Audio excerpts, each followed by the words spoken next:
ত্রিপুরায় এডিসি নির্বাচন শেষে ইভিএম জমা দিতে গিয়ে উত্তেজনা। ইভিএম জমা না দিয়ে ভোট কর্মীদের বিরুদ্ধে ঘুরে বেড়ানোর অভিযোগ। রাতে তেলিয়ামুড়ার খোয়াই মহকুমা শাসক দপ্তরে তীব্র উত্তেজনা। পরিস্থিতি নিয়ন্ত্রণে ছুটে আসেন খোয়াই পুলিশের সুপার ভি জগদীশ্বর রেড্ডি। আরও বিস্তারিত জেনে নেব, সঙ্গে রয়েছেন প্রতিনিধি শিবজ্যোতি মল্লিক। শিবজ্যোতি, ঠিক কি হয়েছে ঘটনা? শুভেন্দু, দেখো, তোমাকে আমি প্রথমেই বলে রাখি যে গতকাল অর্থাৎ 12ই এপ্রিল ত্রিপুরা রাজ্যে অনুষ্ঠিত হয়েছে ত্রিপুরার স্বশাসিত জেলা পরিষদ নির্বাচন।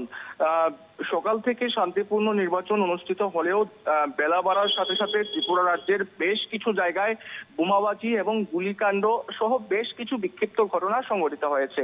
পাশাপাশি বিজেপি দলের কর্মী সমর্থক দ্বারা তীব্রামথার কর্মী সমর্থক আক্রান্ত হওয়া থেকে শুরু করে তীব্রামথা দলের কর্মী সমর্থক থেকে শুরু করে বিজেপি দলের কর্মী সমর্থকরা আক্রান্ত হয়েছে। এরকম বেশ কিছু বিক্ষিপ্ত ঘটনা সামনে এসছে। এরই মাঝে যে চাঞ্চল্যকর ঘটনা সামনে এসছে, দেখা গেছে খোয়াই মহকুমা শাসকের দপ্তরে ইভিএম জমা না দিয়ে ইভিএম সহ ঘুরে বেড়ানোর অভিযোগ উঠেছে ভোট কর্মীদের বিরুদ্ধে।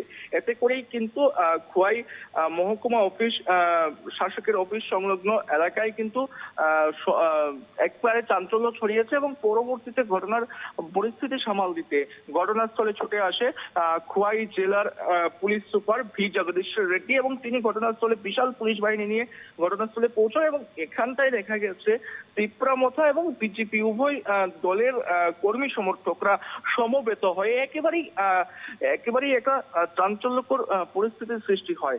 যদিও বহু জল ঘোলার পর অবশেষে পরিস্থিতি নিয়ন্ত্রণে আসে।